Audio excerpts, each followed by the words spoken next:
ఎవరు నమ్మమన్నారు? మీరే కదా నమ్మింది. ఎవరైనా చెప్పారా మిమ్మల్ని నమ్మమని?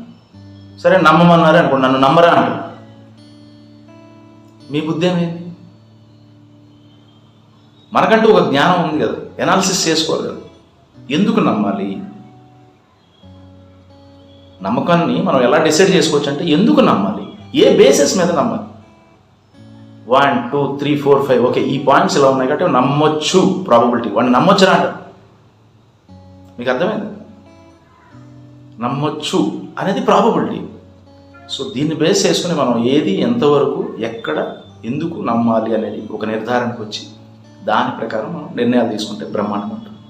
జీవితాన్ని చూసే పర్స్పెక్టివ్ మారిపోతుంది, డైమెన్షన్ మారిపోతుంది. జీవితాన్ని కొత్త కోణంలో చూడగలం. ఇది కొంతమందికి అర్థమవుతుంది, కొంతమందికి అర్థం కాదు. మనం మాట్లాడుకునేది జీవితాన్ని కొత్త కోణంలో చూడగలగాలి అంటే మన నమ్మకాలు మారాలి.